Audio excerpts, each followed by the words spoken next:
하나님께 예물 올려드리겠습니다. 하나님 사랑합니다. 하나님 찬양합니다. 하나님 감사합니다. 하나님께 받은 은혜 감사하여 기억함으로 이 예물을 증거 삼아 올려드립니다. 하나님께서 영육에 충만하고 풍요로운 복으로 함께하여 주시고 막혀있고 눌려있던 모든 것들이 자유케 되게 도와주시옵소서. 주께서 주시는 하늘의 신령한 복이 임할지어다. 땅에 기름진 복이 임할지어다. 하나님 살려 주옵소서. 도와주옵소서. 예수님의 이름으로 감사하며 기도합니다. 아멘.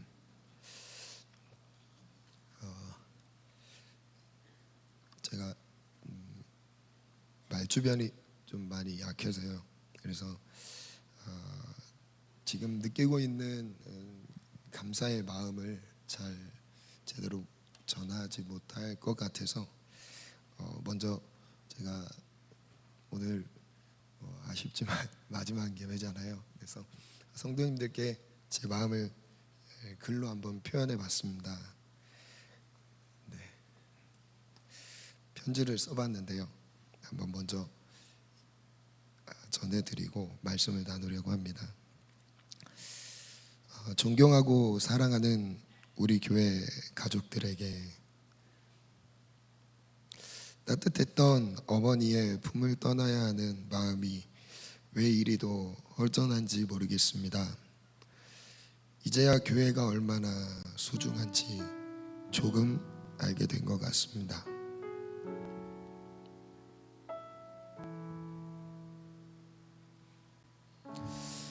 마지막 시간 앞에 서니 처음 우리 교회를 만났던 기억부터 꺼내게 되네요.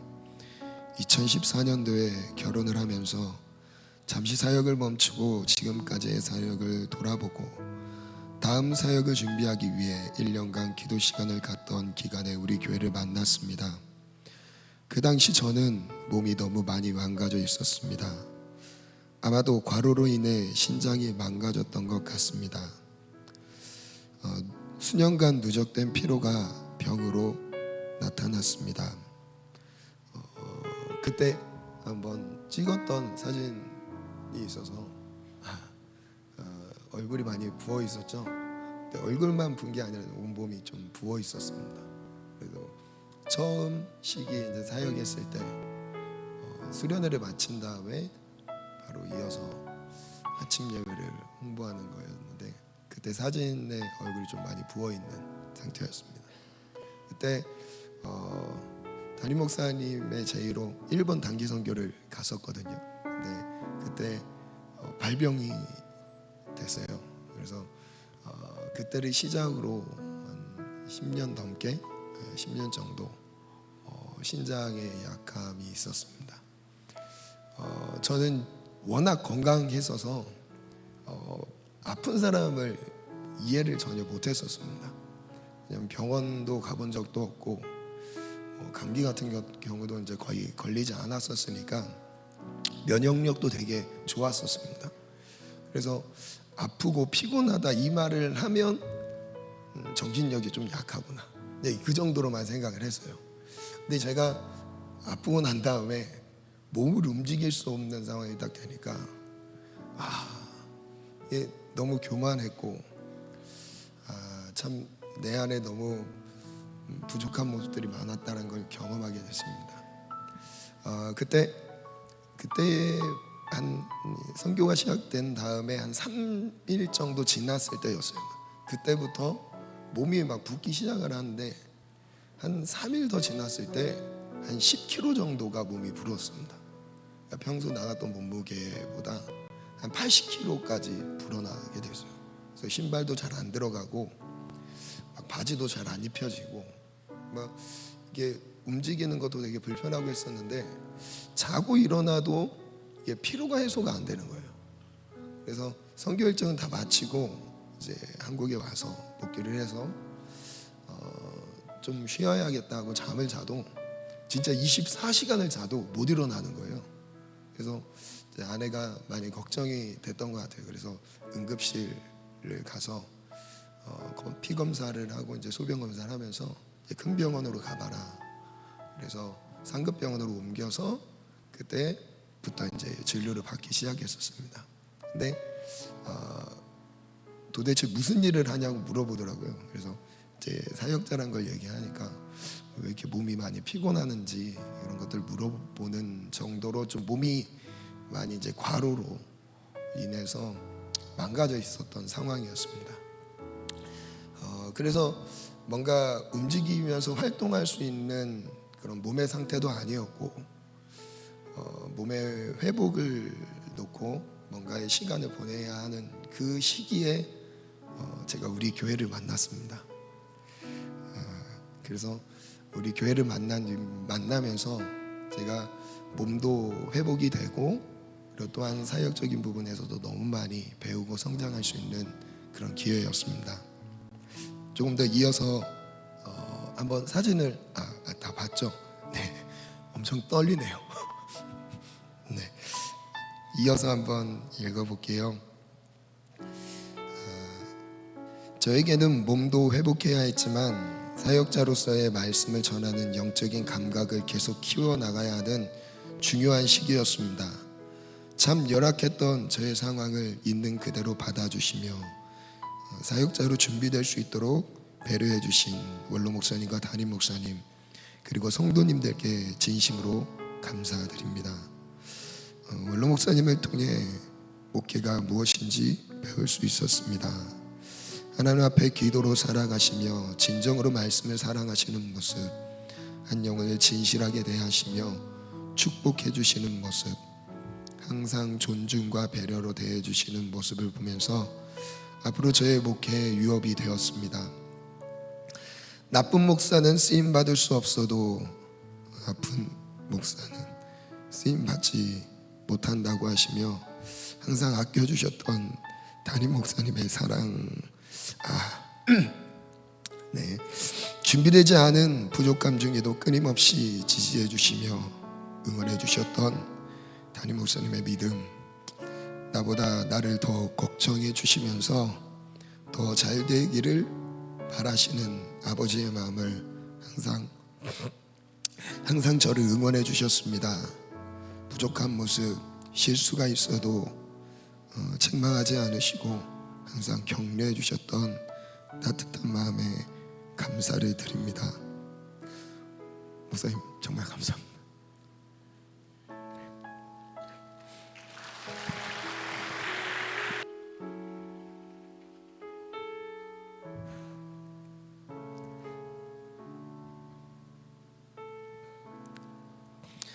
이제 무엇으로 갚아야 할지 고민이지만 젊음의 교회 원로 목사님으로는 모셔야겠다는 마음을 가지고 있습니다. 네, 이런 대형 교회 규모에서의 사역 경험이 없었기 때문에 실수와 미숙함도 많았습니다. 관계의 미숙함, 사역적인 미숙함, 설교의 미숙함, 그래도 늘 격려해 주시며 성장할 수 있도록 최상의 사역 환경을 만들어 주셨던 장로님들께 감사의 마음을 전해드립니다. 한 명의 사역자가 건강하게 성장할 수 있도록 배려해 주시며 기다려 주신 사랑을 먹고 이렇게 자랄 수 있었습니다. 감사합니다.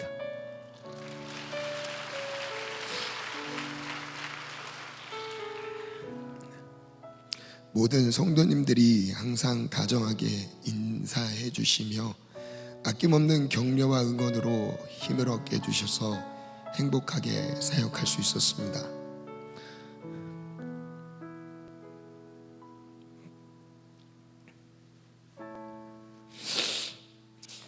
순간순간 저희 가정의 필요를 챙겨주셨던 성도님들의 사랑, 종종 집 문 앞에 놓여있는 깜짝 선물들로 특별한 힘을 얻기도 했습니다.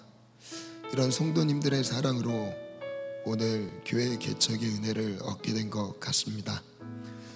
성도님들 너무 정말 감사드립니다.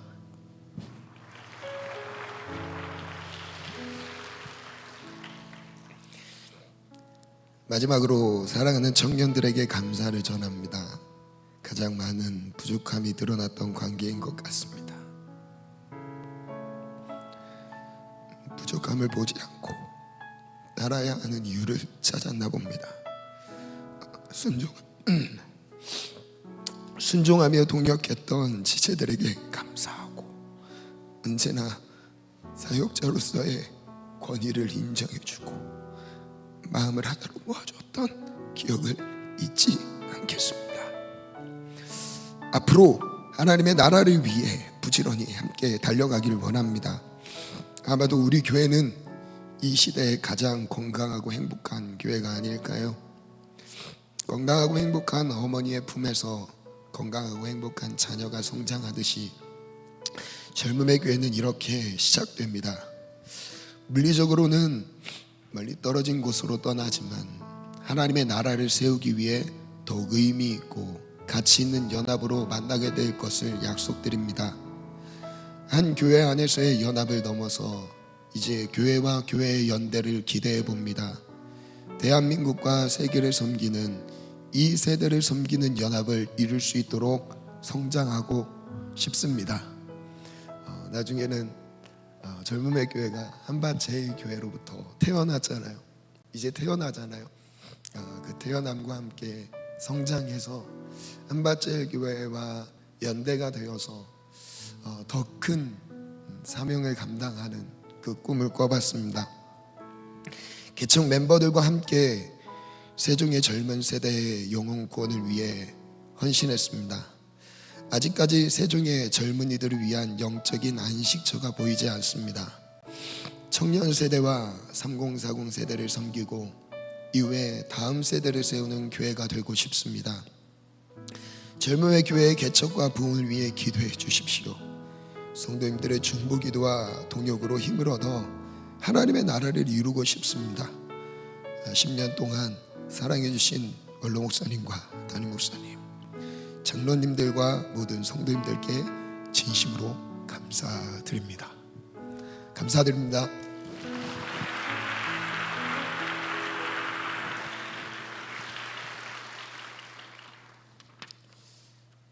사실 감사한 게 너무 많은데 그 감사한 걸 다 나누면 말씀을 못 전할 것 같더라고요. 네, 가장 큰 감사는 연약함과 부족함을 알면서도 이제 품어주시고 기다려주시고 인내해주셨던 그런 정말 넉넉한 마음으로 한 명의 사역자가 세워질 수 있도록 이렇게 기다려주셔서 진심으로 감사드립니다. 이제 말씀을 나누려고 합니다.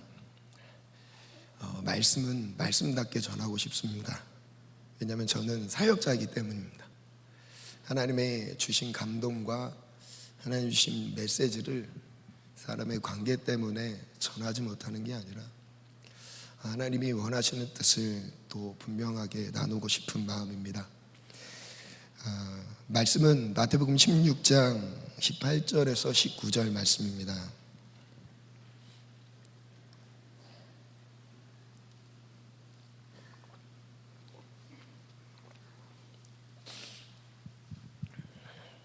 오늘 교회에 대한 말씀을 나누려고 합니다.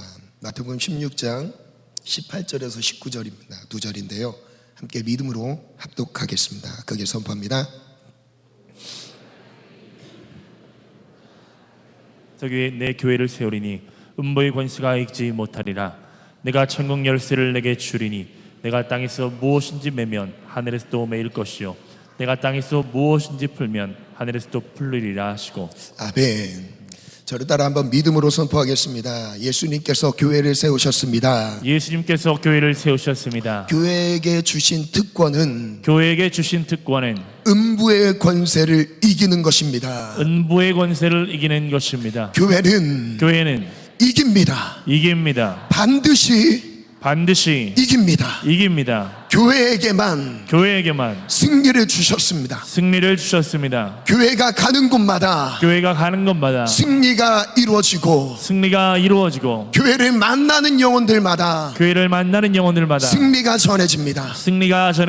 내가 교회이고 우리가 교회입니다. 우리 모임이 교회입니다. 내가 교회임을 믿으시면 아멘입니다. 아멘. 우리 모임이 교회라 주님이 인정해 주셨음을 믿으시면 아멘 하시기 바랍니다. 아멘. 우리가 교회임을 믿으십니까? 아멘. 교회에게 주신 권세를 누리길 원하십니까? 아멘. 그 권세가 우리 모든 성도님들에게 누려지기를 주의 이름으로 축원합니다. 아멘. 하나님께서 교회를 세우시면서 주신 특권입니다. 교회에게만 주셨습니다. 이 권세는 교회에게만 주셨습니다. 교회가 아닌 그 어떤 선한 의도로 세워진 공동체도, 어떤 단체도 음부의 권세는 이길 수 없습니다. 건물을 세울 때 한번 생각해 보셨으면 좋겠습니다. 건물을 세울 때 분명한 목적과 의도를 가지고 설계에 들어갑니다.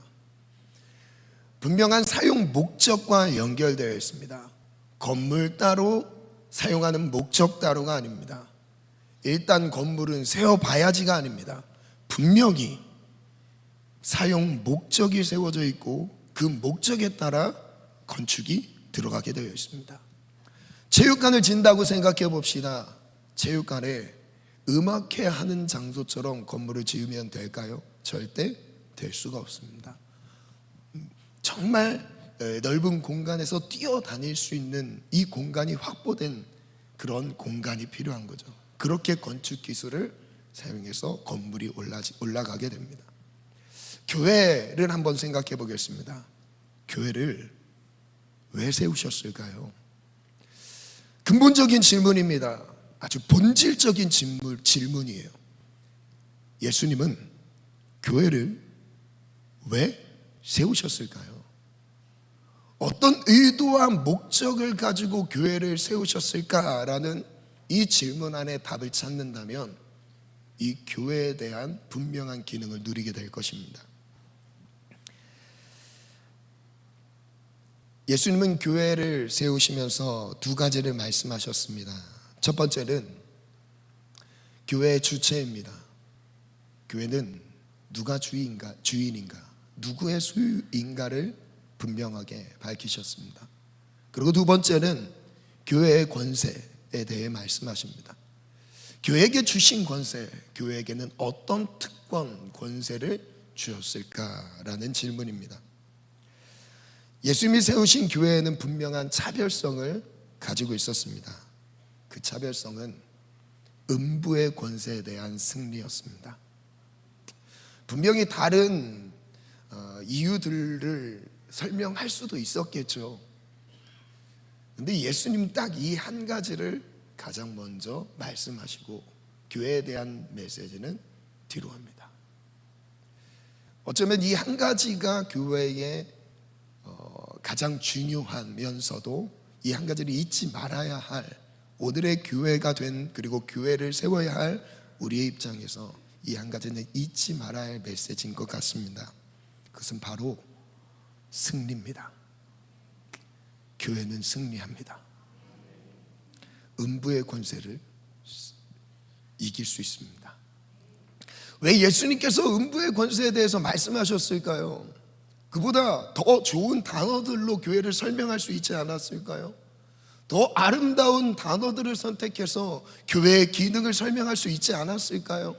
왜 가장 먼저 영적인 질서 안에서 일어나는 일들을 설명하셨을까요? 이게 가장 중요한 근본적인 문제이기 때문에 그래요. 교회가 세워지기 전의 상황을 한번 떠올려 볼게요. 교회가 세워지지 않았을 때, 교회가, 예수님이 세운 교회가 없었을 때의 상황은 마귀에게 눌린 상태입니다. 즉 죄의 속박에 묶여있는 모든 영혼들이 죄 가운데 머물러 있는 상태인 거예요. 죄에 눌려있는 상태, 그리고 마귀의 권한 아래에서 자유롭지 못한 상태예요. 내 생각도 마음도 감정도 자유롭게 하나님의 뜻대로 움직일 수 없는 묶여있는 상태. 영적으로 마비된 상태가 바로 교회가 세워지기 전의 모습입니다. 교회가 세워지기 전의 모습은 마귀에게 눌려있는 상태라고 말씀드렸죠. 음부의 권세가 주장하고 있는데, 예수님은 이 땅에 오신 목적이 무엇이죠? 마태복음 1장에 우리에게 분명하게 21절에 선포하셨어요. 아들을 낳으리니 예수라 하라. 그들의 죄에서, 우리의 죄에서 구원하실 분이래요. 구원자라고 말씀하셨어요. 예수님의 이 땅에 오신 목적은 딱 하나, 영혼 구원이에요. 예수님의 등장과 함께 사단이 소동했던 이유는 그들이 지배하고 있던 영혼들에게 자유가 선포되기 때문이었어요. 그들을 죄악으로, 이제 그 미혹으로, 유혹으로 다 묶어놨던 그 상황에서 예수님의 등장과 함께 마귀의 머리를 밟으시고 영혼들을 풀어주기 시작하셨어요. 그래서 예수님의 십자가의 복음은 우리에게 소망입니다. 절망 속에 있었던, 왜 우리가 절망일까요? 절망일 수밖에 없었던 이유는 죄에서 자유할 수 있는 길이 없었기 때문입니다. 죄에 대한 결과는 사망이에요. 그 누구도 이 사망 권세에서 자유로울 수 없었기 때문에 소망이 필요했어요. 절망밖에 없었던 거죠. 그 절망 가운데 놓여있는 수많은 영혼들, 온 인류의 영혼을 구원하기 위해 예수께서 등장하셨습니다. 예수께서 이 땅에 오셨어요. 그리고 가장 먼저 하신 일이 교회를 세우셨습니다. 교회는 무엇인가라는 질문을 가져봅니다. 두 가지 적용으로 말씀을 대하였으면 좋겠어요. 첫 번째는 예수님을 구주로 영접하여서 구원받은 개인 성도의 삶을 교회라고 생각하면 좋겠어요. 그럼 나는 모든 죄 가운데서 자유를 주신 십자가 복음 안에서 참 자유를 누리고 있는가? 이것이 이성적인 부분에 뿐만 아니라 우리의 감정과 우리의 생각, 우리의 모든 전 존재를 변화시킬 수 있는 게 복음이거든요. 왜 복음은 변화시킬 수 있냐면, 예수님은 죽은 자 가운데서 부활하셨어요. 부활하신 게 복음이죠. 그 부활의 소식이 닿는 곳마다 그 똑같은 부활의 역사가 일어나는 거죠. 죽어있던 우리의 영혼을 주님이 구원하셨어요. 예수님의 복음을 듣는 모든 심령들마다 아무리 큰 문제가 있어도 그것이 사망보다 큰 문제가 될 수 있습니까? 죽음보다 큰 문제가 될 수 없습니다. 우리가 당면한 많은 문제들이 있습니다. 경제적인 문제가 있죠. 관계적인 어려움이 있어요. 가정의 문제, 학생들의 학교의 문제, 그리고 사업의 문제, 많은 문제들을 우리는 주변에 둘러싸이고 있어요. 근데 그 가운데서 복음은 복음답게 능력을 발휘합니다. 모든 문제를 해결할 수 있는 게 복음의 능력이었어요. 죽은 자 가운데서 우리를 살리신 이의 영이 우리 가운데 계시는데, 그 영이 우리도 죽을 몸에서 살리셨대요. 이게 복음의 능력이에요. 그 부활의 복음의 능력은 우리의 어떤 문제도 가능하게 합니다. 인간의 방법으로 해결할 수 없는 최악의 상태에 놓였던 사람들이 모두 예수님을 만났어요. 그 기록이 신약에 나오잖아요. 성경에 기록되어 있습니다. 예수님을 만난 사람들은 어느 정도의 가능성을 갖춘 사람들이 아니었어요. 전혀 소망이 없는 상태에 놓인 사람들이 예수님을 만났습니다. 바티메오요, 눈을 떴어요. 눈을 뜰 수 있는 의학적인 방법이 전혀 없었어요. 소망이 아예 없던 상태. 안진뱅이가 성전 미문 앞에서 구걸하고 있습니다. 자리에서 일어났어요. 기적이죠. 그 기적은 지금도 일어나고 있어요. 지금도 부활의 복음이 닿는 곳마다 이런 기적과 치유와 회복의 역사들이 일어나고 있습니다. 예수님을 만난 사람 중에 또 잊지 못할 사람이 있죠. 죽은 나사로도 살리셨습니다. 죽음까지도 정복하신 분이 그리스도예요. 십자가의 복음이에요. 우리의 인생 속에 죽음같이 보여지는 그 어두운 공간도 십자가 복음이 닿는 곳마다 부활의 복음이 시작됩니다. 우리의 사방에 둘러싸있는 어떤 문제도, 여러분 자녀의 문제도 상관없어요. 복음을 선포하세요. 자녀의 문제를 향해서 부활의 복음을 선포하세요. 그의 부활이 될 것입니다. 할렐루야. 자녀의 부활이 될 거예요. 배우자의 부활이 될 거예요. 사업장의 부활이 될 거예요. 일터의 부활이 될 거예요. 가정 구성원 모두의 부활이 될 것이에요. 이게 복음은 살아있습니다. 지금도 살아서 역사해요. 왜 살아있냐? 복음이 닿는 곳마다 예수님이 일으키셨던 똑같은 능력의 역사들이 일어나기 때문이죠. 저를 따라 믿음으로 선포하겠습니다. 복음은 지금도 살아있습니다. 복음이 닿는 곳마다 부활의 역사가 일어납니다. 하나님, 내 영혼에 부활이 일어나게 도와주시고 나의 가정에 부활이 선포되게 도와주시옵소서. 여러분 사망을 향해서, 사망 권세를 향해서 선포하는 거예요. 이것이 장자권이죠. 사망 권세를 향해서 믿음으로 선포합시다. 부활의 복음이 선포될 때 듣는 곳마다, 들려지는 심령들마다 생명을 얻게 되어 있습니다. 이 권세를 교회에게 주셨다니까요.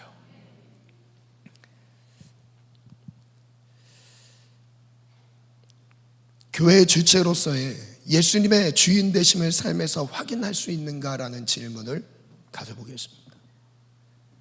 조금 더 자세히 말씀드리면, 예수님이 지금 내 삶의 주인인가? 예수님이 나의 머리가 되셔서 나의 모든 결정권, 선택권을 예수님께 드렸는가예요. 다음은 교회의 주 권세로서 예수님의 권세로 마귀를 대적하고 지금 승리를 이루고 있는가? 마귀를 대적함으로 승리를 이루는 삶. 마귀를 대적하는 사람을 찾기가 어려운 시대가 됐습니다. 참 신기하죠. 예수님은 음부의 권세를 멸하기 위해 교회를 세우셨는데 그 목적과 다르게 마귀를 대적하는 사람이 신앙인들 중에서 점점 사라지기 시작해요. 물론 예수님 도와주세요, 이 기도할 수 있어요. 우리의 현실 안에서 어려움, 한계, 문제를 하나님께 올려드리면서 예수님 살려주세요, 이 기도 할 수 있어요. 그런데 그 상황을 더 정확하게 영적으로 통찰하면서 보이지 않는 영계 가운데서 악한 영들과 전투하면서 그들을 몰아내고 그 악한 영들의 권한에서 우리가 자유를 얻기 위해 하나님이 주신 믿음을 활용하는 사람이 별로 없다는 거예요. 나는 정말 교회인가? 또한 정말 교회라면 나는 그 권세를 누리고 있는가? 첫 번째 주제입니다.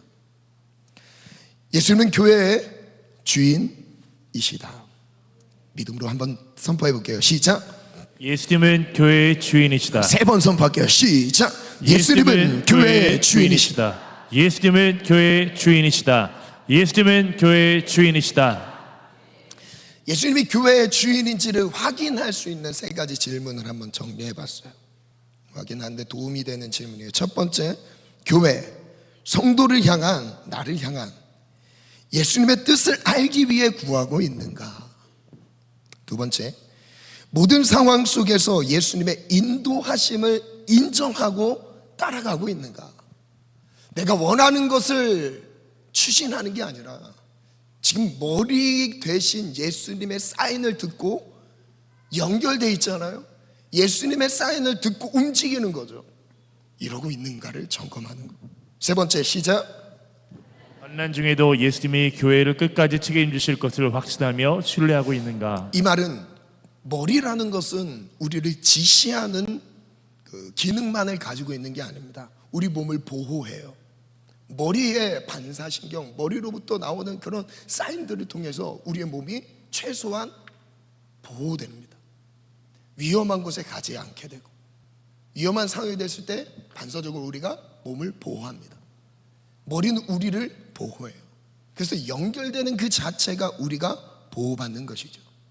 예수님의 인도하심을 따르는 그 자체가 우리가 안전한 삶인 거예요. 저를 따라 한번 믿음으로 선포해 보겠습니다. 예수님과 연결되면 예수님과 연결되면 예수님의 음성에 순종할 뿐 아니라 예수님의 음성에 순종할 뿐 아니라 그것이 나를 보호한다. 그것이 나를 보호한다. 예수님 나를 보호해 주세요. 예수님 나를 보호해 주세요. 예수님 나를 인도해 주세요. 예수님 나를 인도해 주세요. 그래서 이 고백은 같은 맥락이에요. 예수님 내가 말씀에 순종하며 따르겠습니다. 이 말은 주님이 명령대로 따른다라는 이 고백과 함께 주님이 나를 보호하십니다라는 것이 같이 가게 되어 있습니다. 예수님의 보호 안에서 인생의 풍파 가운데서도 예수님은 우리를 보호하실 수 있어요. 풍랑 있는 바다 속에서도 예수님과 함께 자고 있어도 금요절의 말씀이었죠. 예수님과 함께 있는 거, 이게 보호를 받는 거죠. 에베소서 1장 21절 말씀 한번 같이 읽겠습니다. 함께 믿음으로 선포합니다. 시작. 모든 통치와 권세와 능력과 주권과 이 세상뿐 아니라 오는 세상에 일컫는 모든 이름 위에 뛰어나게 하시고. 잠시만요. 예수님을 모든 만물 위에, 모든 이름 위에 뛰어나게 하셨습니다. 그러니까 예수님이 온 인류의 주제이신 거예요. 온 인류의 주제이시라는 것은 만물의 주관자 되시고 통치자 되시고 예수님의 뜻대로 만물이 움직여진다는 겁니다. 아멘. 22절 읽어볼게요. 시작. 또 만물을 그의 발 아래에 복종하게 하시고 그를 만물 위에 교회의 머리로 삼으셨느니라. 모든 만물을 예수님의 명령 앞에, 예수님의 존전 앞에 복종하게 만드셨대요. 그래서 의식적으로 예수님을 알고 있는 모든 사람은 예수님을 경배하게 되어 있습니다. 예수님 앞에 무릎 꿇게 되어 있습니다. 아멘. 이게 예배인 거죠. 만물 위에, 그를 만물 위에 교회의 머리로 삼으셨다. 23절 시작. 교회는 그의 몸이니 만물 안에서 만물을 충만하게 하시는 이의 충만함이니라. 저를 따라 선포하겠습니다. 교회는 예수님의 몸이다. 교회는 예수님의 몸이다. 예수님의 지시를 따르며 예수님의 지시를 따르며 예수님 안에서 교회는 지켜진다. 예수님 안에서 교회는 지켜진다. 베드로의 신앙 고백을 한번 떠올려 보겠습니다. 베드로가 주는 그리스도시요 살아계신 하나님의 아들이십니다. 이 고백을 드렸어요. 여기서 중요한 단어가 하나 있어요. 물론 여러 가지가 있지만 제가 지금 포커스를 두고 있는 중요한 단어, 주는 그리스도. 주인은 누구시라고요? 예수님이시라는 거예요. 주인은 예수님이시라는 거예요. 이 신앙 고백을 받아들이셨던 거예요. 예수님이 기뻐하셨던 거예요. 바요나 시모나, 이것을 알게 하니가 누구냐? 혈육이 아니라 하늘에 계신 너희 아버지께서 알게 하신 것이다. 예수님이 주인 되심의 통치자 되시고 우리를 다스리시는 분이라는 것을 인정하는 것을 하나님이 우리에게 깨닫게 하시는 거예요. 하나님이 깨닫게 해주셔야 됩니다. 그 깨달음이 우리 모든 영혼들에게 임하기를 축복합니다. 성도님들 삶 속에 예수님의 주인 되심, 그 주권이 인정되기를 축원합니다. 바울은 에베소서에서 영적 전쟁의 메시지를 전합니다. 끝으로 너희가 주 안에서와 그 힘의 능력으로 강건하여지고, 영적 전쟁의 메시지의 서두에서 무엇을 강조하시죠? 끝으로 너희가 주 안에서와, 예수님이 주인된 삶 그 안에 거할 때 안전한 거래요. 주 안에서와 그 힘의 능력으로 강건하여지고, 우리의 힘의 근원은 내가 뭔가를 열심히 수양해서 얻을 수 있는 것이 아닌 거죠. 예수님 안에 거하는 것이 능력입니다. 저를 따라 믿음으로 선포하겠습니다. 예수님 안에 거하는 것이 강건해지는 것입니다. 강건해지는 것입니다. 예수님 안에 거하는 것이 능력을 얻는 것입니다. 주 안에서와. 근데 주 안에서. 여기서 강조했던 거, 여기서도 주를 강조. 예수님이 주인 되신다는 것을 깨닫게 하시죠. 주 안에서와, 예수님이 내 삶의 주인 되셨을 때, 그리고 주인 된 삶을 우리가 인정하며 살아갈 때에 이것을 주님이 기뻐하세요. 그리고 이것을 교회로 삼으세요. 그리고 이것에게 승리를 주시는 거죠. 교회에게 승리를 주시는 겁니다. 그래서 저는 이렇게 한번 정리해봤어요. 교회는 예수님의 주권, 예수님의 주인 되심을 인정하는 모든 영혼들, 그리고 그 모임이라고 생각하고, 그리고 또한 그 모임에게는 하나님이 승리를 주셨다는 거. 예수님이 교회의 머리라는 의미는 첫 번째 권한이에요. 읽어볼까요? 시작. 예수님은 교회를 이끄신다. 두 번째 책임입니다. 예수님이 교회를 지키신다. 나를 지키신다. 교회를 이끄신다. 교회를 지키신다.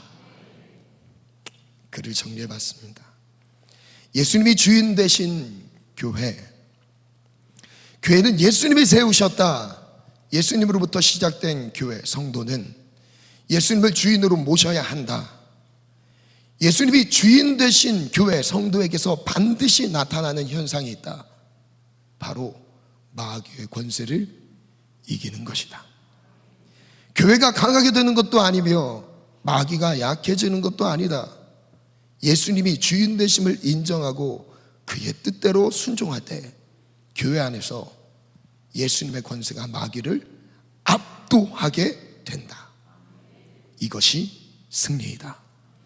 그러므로 먼저 예수님의 주인 되심을 인정해야 한다. 예수님의 주인 되심을 인정하기를 원하십니까? 예수님이 내 삶의 주인 되신다라는 것, 내 삶의 머리 되신다라는 것을 실제 삶에서 고백하시기를 원합니다. 그 삶의 모든 중요한 결정, 사소한 생활 속에서도 예수님과 동행하며 예수님이 내 삶을 이끌어 가시는 것을 맡겨드리는 거예요.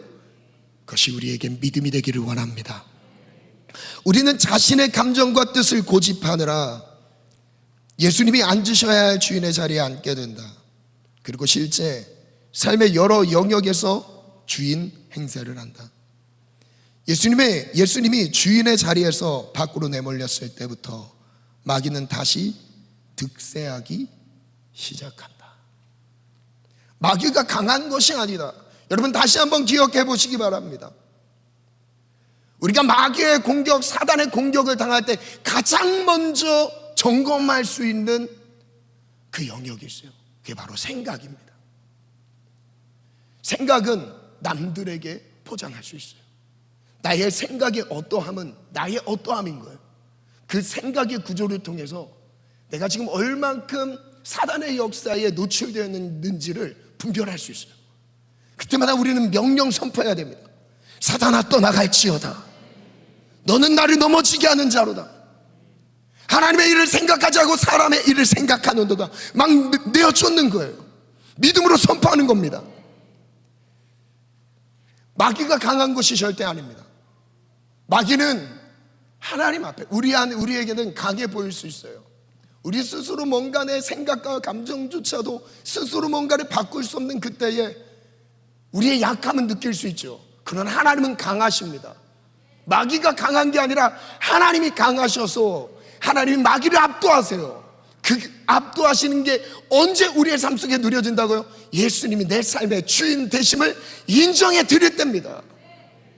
예수님은 나의 모든 삶의 주인, 나의 가정의 주인, 나의 자녀들의 삶의 주인, 나의 미래 꿈과 비전의 주인, 우리 일터와 사업장의 주인, 예수 그리스도 그 주인이 예수님이라는 것을 고백하는 거예요.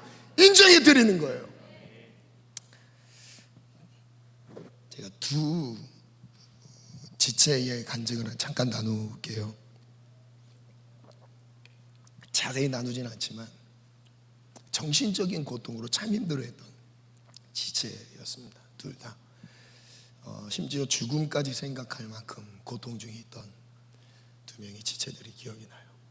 불과 작년 한 그렇게 멀진 않았습니다. 그런데 그때 그냥 단순하게 그 자리에서 한 30분 정도 복음 나눴습니다. 너의 삶의 주인은 누구냐? 너 정말 무엇을 위해 사느냐? 나의 삶의 주인이 정말 너 맞니? 그걸 도전했을 때 그것을 반응했습니다. 예수님이 내 삶의 주인 맞습니다. 그리고 그 고백을 계속 시켰어요. 예수님 너의 삶의 주인이야. 예수님 나의 삶의 주인이야. 예수님이 전부야. 예수님 내 삶의 전부야. 이 고백을 하는데 그 1시간 신방 안에 우울증이 사라졌습니다. 그 자살 충동증이 사라졌습니다. 병원에서도 심각하게 말할 수 있는 그런 지체들이었어요. 그런데 복음이 닿는 곳마다 예수님이 주인 되심이 선포되고 인정되는 영혼들마다 삶의 문제들이 풀리기 시작했어요. 이건 지금도 살아있습니다. 이 복음은 실제이면서 지금 나를 바꿀 수 있을 뿐더러 내가 기도하고 선포하며 그 주인의 영역을 모두 열어두는 곳마다 이 주인 되심이 일하시기 시작합니다. 아멘. 저를 따라 믿음으로 한번 선포해 볼게요. 예수님은 나의 주인 되시며, 예수님은 나의 주인 되시며, 나의 가정의 주인 되시며, 나의 가정의 주인 되시며, 나의 자녀들의 미래의 주인 되시며, 나의 자녀들의 미래의 주인 되시며, 나의 꿈과 비전의 주인 되시며, 나의 꿈과 미래의 주인 되시며, 우리 교회의 주인 되시며, 우리 교회의 주인 되시며. 아멘. 아멘. 주인 되십니다. 아멘. 다시 한번 글로 볼게요. 마귀가 강한 것이 아니다. 예수님의 통치가 사라졌기 때문에 패하는 것이다. 마귀가 교회에 득세하고 있다면 이것부터 점검하라. 예수님이 교회의 주인이신가? 나의 삶의 주인 맞는가? 정말 예수님을 교회의 주인 자리에 앉혀드렸는가? 삶의 모든 결정권을 예수님께 올려드렸는가? 교회는 예수님이 세우셨기 때문에 예수님이 주인 되셔야만 합니다. 예수님은 교회의 주인이셔요. 그래서 예수님이 세우셨고 예수님의 뜻대로 교회는 이끌림을 받아야 됩니다. 예수님의 주인 되심을 인정한 교회는 반드시입니다. 반드시 마귀의 권세를 박멸하고 완전한 통치와 다스림으로 하나님의 나라를 세워간다. 아멘. 여러분, 하나님의 나라라는 이 단어를 떠올려 볼게요. 나라는 통치의 개념이에요. 영토죠. 영토의 그 국경선 안에서 통치 권한이 적용되게 되어 있습니다. 하나님의 나라라는 것은 하나님의 통치와 다스림이 있는 곳을 하나님의 나라라 그래요. 그렇다면 하나님의 통치와 다스림은 예수님이 주권을 가지시고 예수님의 통치가 인정되는 곳이 하나님의 나라가 임했다라고 하는 겁니다. 우리의 삶에 하나님의 나라가 임하기를 원하십니까? 예수님께 주권을 드리시길 바랍니다. 예수님이 내 삶의 주인임을 고백하시기 바랍니다. 예수님의 통치를 하나님의 나라의 왕권이 우리 모든 심령들에게 임하기를 원합니다. 예수님은 내 삶의 주인이십니다. 예수님은 교회의 머리 되신다. 예수님의 다스림을 받는 곳이 교회이며 그곳이 하나님의 나라입니다. 우리가 꿈꾸는 것이 하나님의 나라가 우리의 삶에 이루어지는 것입니다. 진짜 하나님의 나라가 열방 가운데 이루어지는 거예요. 하나님의 나라가 우리 한밭제일교회를 통해서 대전 지역뿐만 아니라 열방까지 뻗어나가기를 원합니다. 이것이 우리 교회가 갖고 있는 꿈인 거죠. 우리 교회가 닿는 곳마다, 선포되는 곳마다, 만나는 영혼들마다 다 살아나는 거예요. 다 하나님의 나라가 임하는 거예요. 사탄이 다스리고 있던, 마귀가 다스리고 있었던 공간들이 마귀가 막 소동이 일어나는 거죠. 하나님의 나라가 임하는 곳마다 막 소동이 일어나. 근데 이것은 우리가 뭔가의 노력으로 얻을 수 있는 게 아니라 그냥 딱 한 가지만 하면 돼요. 예수님의 주인 되심이 인정되는 것, 예수님의 주권이 회복되는 것, 예수님의 다스리심이 살아있는 것. 예수님, 나의 온몸을 다스려 주시옵소서. 나의 모든 불치병까지도 다스려 주시옵소서. 나의 모든 약함까지도 다스려 주옵소서. 나의 생각과 마음의 모든 병까지도 다스려 주시옵소서. 예수님께 다 맡겨드리는 거예요. 우리의 전 존재가 교회가 되어서 하나님의 나라의 통치를 받기를 예수님의 이름으로 축원합니다. 할렐루야. 두 번째, 음부의 권세를 이기리라. 질문입니다. 왜 교회에 대해 승리의 권세를 말씀하셨을까요? 그것은 제가 구약 성경의 한 예를 가져왔습니다. 성전에 대한 메시지를 전해주는 아주 귀한 말씀이죠. 역대상 17장 1절로 5절인데요. 함께 다 같이 읽겠습니다. 시작. 다윗이 그의 궁전에 거주할 때에 다윗이 선지자 나단에게 이르되 나는 백향목 궁에 거주하거늘 여호와의 언약궤는 휘장 아래에 있도다. 나단이 다윗에게 아뢰되 하나님이 왕과 함께 계시니 마음에 있는 말을 모두 행하소서. 그 밤에 하나님의 말씀이 나단에게 임하여 이르시되 가서 내 종 다윗에게 말하기를 여호와의 말씀이 너는 내가 거할 집을 건축하지 말라. 내가 이스라엘을 애굽에서 올라오게 한 아멘. 날부터 여기까지만 오늘까지. 읽을게요. 다윗 안에는 꿈이 있었습니다. 하나님의 성전을 짓고 싶었어요. 정말 진실한 마음으로 하나님을 사랑했어요. 이것이 거짓되지 않았습니다. 우리 모든 성도님들 알고 계시죠? 다윗이 얼만큼 하나님을 예배했고 사랑했는지. 그런데 하나님은 이 성전 건축을 허락하지 않으셨습니다. 여기서 우리가 알 수 있는 것이 있어요. 사모한다고 되는 게 아니라는 거. 하나님의 허락이 떨어져야 돼요. 하나님께서 물론 사모하는 마음 보고 허락을 하실 수 있겠지만 다윗만큼 사모한 사람이 있었을까요? 성전을 짓고자 하는 그 열망이 지구촌 어디에 다윗보다 뜨거운 마음으로 하나님의 성전을 사모하는 사람이 과연 있었을까요? 그만큼 다윗은 하나님에 대해 진실했고 열심을 다했습니다. 그런데 그것이 허락이 되지 않았어요. 이유가 무엇일까요? 하나님은 단호하게 말씀하셨어요. 건축하지 말라. 내가 거할 집을 건축하지 말라. 다윗의 역할은 성전을 세우는 역할은 아니었습니다. 다윗의 역할은 성전을 세울 수 있는 준비하는 역할이었어요. 자, 그럼 여기서 질문이에요. 다윗이 해야 될 준비는 무엇이었을까요? 물론 이렇게 생각할 수도 있죠. 물론 이것도 한 부분인 것은 맞습니다. 성전을 건축할 수 있는 재료 준비. 맞을까요? 틀릴까요? 그것도 맞아요. 근데 그보다 더 중요한 준비가 있었습니다. 다윗에게 하나님이 명령하셨던,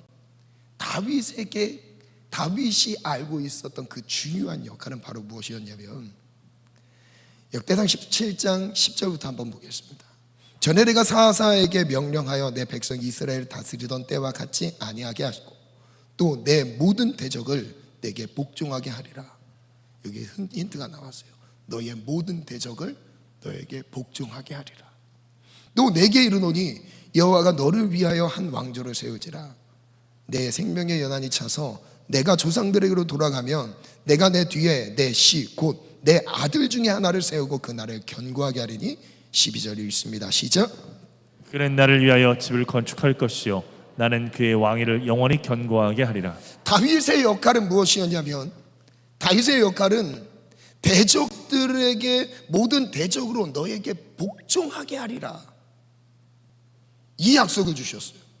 그리고 너는 그 아들을 세워서 아들이 성전을 건축할 수 있도록 세우라.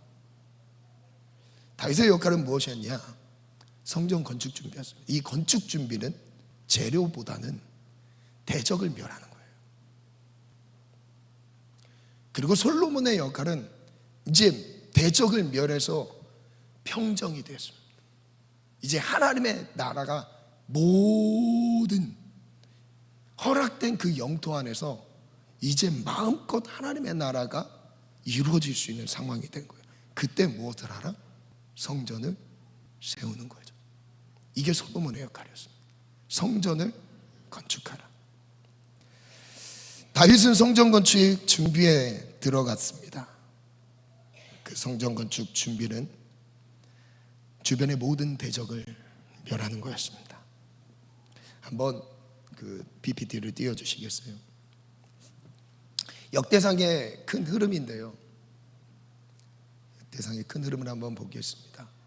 다윗이 성전 건축 준비하는 내용이 17장 쭉 나오죠. 성전 건축에 대한 약속을 받고 18장에 승전 기록, 전쟁에서 승리하는 기록이 기록되었습니다. 그래서 다윗이 어디로 가든지 여호와께서 이기게 하셨다. 이 문장이 반복해서 나옵니다.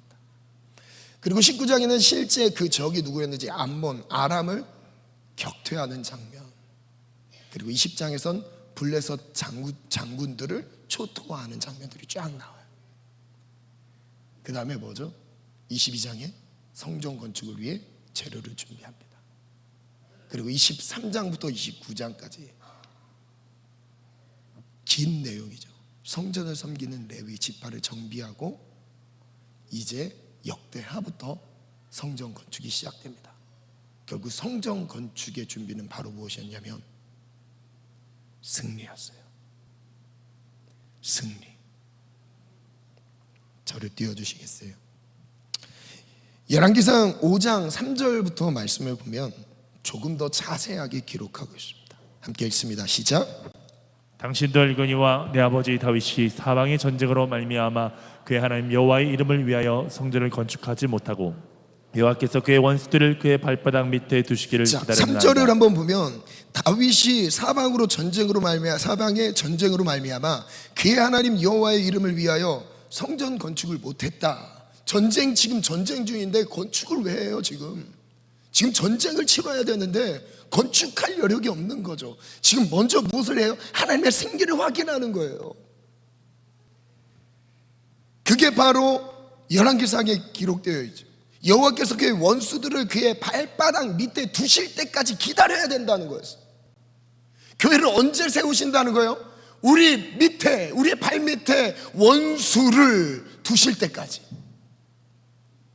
그게 바로 교회 건축 시기였습니다. 성전을 건축하는 시기였어요. 4절 읽겠습니다. 시작. 이제 내 하나님 여호와께서 내게 사방의 태평을 주시니 원수도 없고 재앙도 없도다. 상황이 어때요? 이제 하나님이 태평을 주셨어요. 다 승리하게 하셨어요. 원수도 없고 재앙도 없던 상황. 5절 시작. 여호와께서 내 아버지 다윗에게 하신 말씀에 내가 너를 이어 내 자리에 오르게 할 내 아들 그가 내 이름을 위하여 성전을 건축하리라 하신 대로 다윗은 지금 부지런히 승리를 확인하는 역할을 했어야 됐습니다. 그 승리가 확인될 때까지 하나님이 기다리셨던 거예요. 다윗은 언제까지요? 원수들을 발밑에 둘 때까지. 언제까지요? 원수도 없고 재앙도 없는 상황이 될 때까지. 그때까지 기다리라는 거예요. 성전이 성전다운 이유가 언제부터 빛을 발하느냐?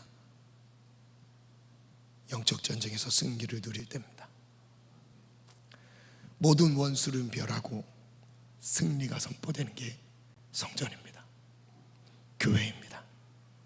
그렇다면 교회가 교회다울 때는 언제입니까? 이 질문으로 생각해 봤어요. 역시 원수들을 우리의 발 밑에 둘 때까지, 마귀의 공격을 분별해서 우리에게 쫓아낼 수 있는 그 능력이 임할 때까지. 그런데 감사하게 오늘 본문 안에서 마태복음 16장 18절 말씀에 이렇게 우리에게 약속해 주셨어요. 시작. 또 내가 내게 이르노니 너는 베드로라 내가 이 반석 위에 내 교회를 세우리니 음보의 권세가 이기지 못하리라. 음보의 권세가 이길 수 없다. 예수님이 세우신 그 교회, 예수님은 교회를 세우시고 예수님의 이름을 믿는 사람들마다 교회가 되어서 발밑에 무엇을 두셨대요? 원수를 두게 하셨대요. 여러분, 이것은 엄청난 특권인 거예요. 이거는 돈으로 살 수 없는 특권입니다. 이거는 무엇과도 바꿀 수 없는 특권이에요. 아파트 한 채와도 바꿀 수 없는 특권입니다. 그 어떤 것과도 바꿀 수 없는 특권을 우리에게 주셨어요. 예수님이 직접 사단의 머리를 깨뜨리시고 우리의 발밑에 원수를 두셨대요. 우리를 보고 밟으라고 하셨어요. 그리고 우리를 교회라고 말씀하셨어요. 너는 교회라. 음부의 권세가 이제 너희를 절대 이길 수 없어. 음부의 권세가 아무리 득세할지라도 너는 교회야. 너를 이길 수 없어. 오늘 우리가 교회라는 정체성을 기억하시기를 원합니다. 그 어떤 원수의 공격도 우리가 예수님의 주인 되심을 인정하고 그게 예수님께서 우리에게 주신 권세 아래서 누릴 수 있다는 것을 믿으시기를 바랍니다. 아멘. 우리는 싸워서 이기는 게 아닙니다. 다시요. 우리가 마귀와 싸워서 이기는 게 아니에요. 차원이 다른 힘으로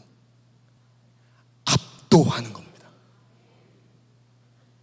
비등비등한 대등한 관계에서의 싸움이 아닌 거예요. 완전 다른 차원의 힘으로 사탄의 나라를 짓밟을 수 있는 권세가 우리에게 주어졌어요. 이길 수도 있고 질 수도 있는 애매한 결론을 생각하게 하는 그런 싸움이 아니에요. 그냥 싸우면 이기는 거예요. 무조건 이기게 되어 있습니다. 우리는 무조건 이기게 되어 있어요. 왜냐하면 예수님이 세우신 교회가 나이기 때문인 거죠. 내 안에 예수님의 이름이 있고 우리 모임 안에 예수님의 이름이 있고 예수님의 이름이 선포되는 곳마다 모든 압제 가운데서 주님은 자유를 허락하십니다. 모든 연약함에서 주님은 자유함을 주십니다. 치료와 회복을 허락하십니다. 이게 교회가 누리는 권세인 거죠. 그 권세가 내 삶에서 우리 모든 정신과 생각, 감정 모든 영역 안에서 누려지기를 축원합니다.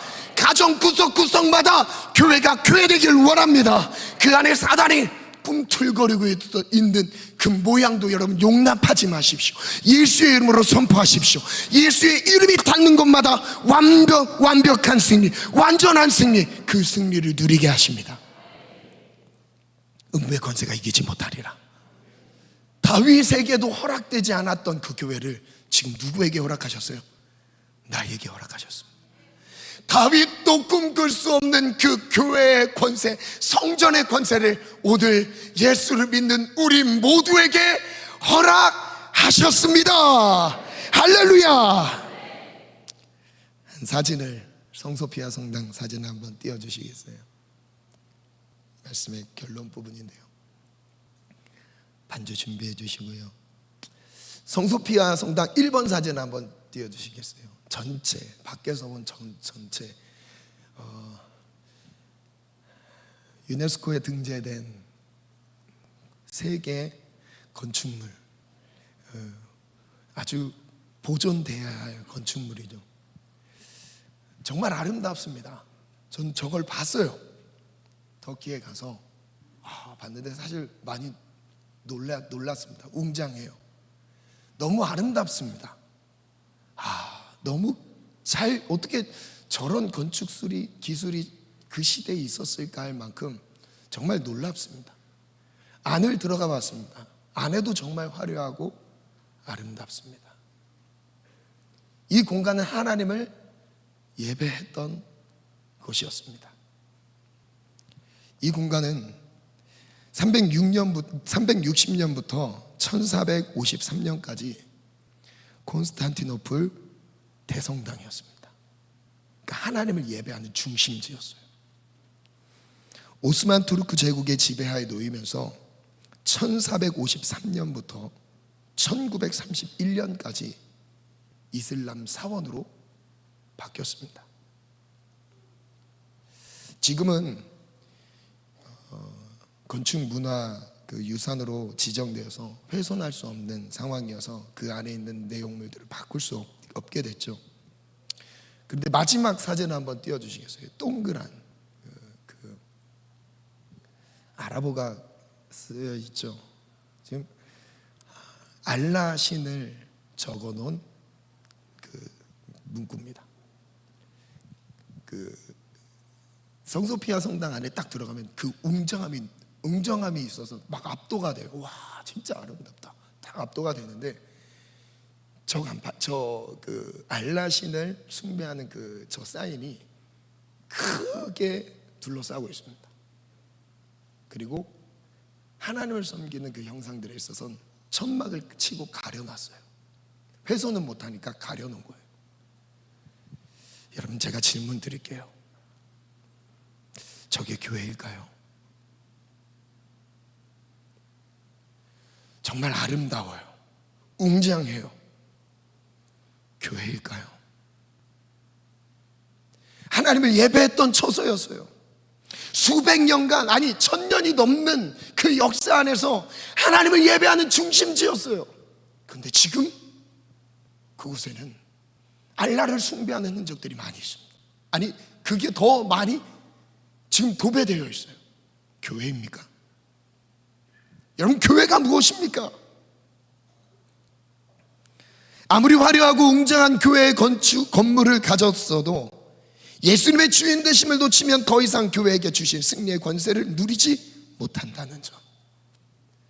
아무리 내 삶이 가꾸어졌어도, 건강하게 세워졌어도 내 삶의 주인이 예수님이라는 것이 인정되지 않는 삶이라면 어쩌면 성소피아 성당처럼 겉은 화려한데 내면 안에는 우상숭배로 가득한 모습으로 변질되어 있는 모습이 아닐까요?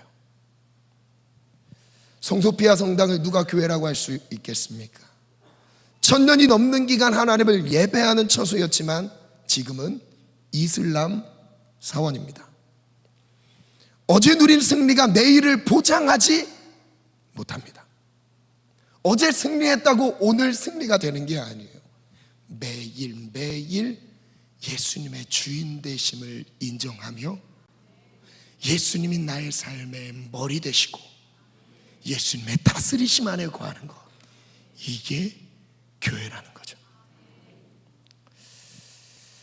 교회 주체로서 예수님의 주인 되심을 삶에서 확인할 수 있는가?